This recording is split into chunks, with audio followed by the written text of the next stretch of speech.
ഭഗവാൻ നോക്കുന്നത് നമ്മുടെ ശരീരത്തിന്റെ അശുദ്ധിയല്ല, ഭഗവാൻ നോക്കുന്നത് മനസ്സിന്റെ ഭക്തിയാണ്.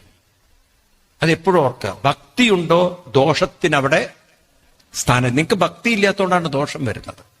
കാരണം പാഞ്ചാലി ഭക്തിയുള്ള ഹൃദയത്തോടുകൂടി വിളിച്ചപ്പോൾ പീരീഡായിട്ട് പോലും ഭഗവാൻ വസ്ത്രരൂപത്തിൽ അനുഗ്രഹിച്ചു. അങ്ങനെയല്ലേ കഥ? പാഞ്ചാലിയെ വസ്ത്രാക്ഷേപം ചെയ്യുന്ന സമയത്ത് രജസ്സിലാണ്, അവർ പീരീഡായിരിക്കുന്ന സമയത്ത്. കേട്ടിട്ടില്ലേ കഥ? പക്ഷെ ഭക്തിയുള്ള ഹൃദയത്തോടുകൂടി വിളിച്ചപ്പോൾ ഭഗവാൻ അവിടെ പ്രകടമായി എന്നല്ലേ കഥ? ആണോ? ഭഗവാൻ നോക്കിയില്ല ശരീരത്തിന്റെ അശുദ്ധി. അതുകൊണ്ടാണ് ഋഷി എഴുതി വെച്ചത് അപവിത്ര പവിത്രോ വാ സർവാവസ്ഥാംഗതോ വിവാ യസ് മരേത് പുണ്ടരീകാക്ഷം സഭാഹ്യാഭ്യന്തര ശുചി. മനസ്സിൽ ഭക്തിയുണ്ടോ, ദൃഢമായ ഭക്തിയുണ്ടോ, അവിടെ ശുദ്ധിയും അശുദ്ധിയും ഒന്നും നോക്കണ്ട കാര്യം. അതാണ് എഴുത്തച്ഛൻ എഴുതിയ ഋതുവായ പെണ്ണിനും ഇരപ്പനും പതിതനും ദാഹകനും നാവൊന്നു വേണ്ടു ഹരി, അതേ വേണ്ടു.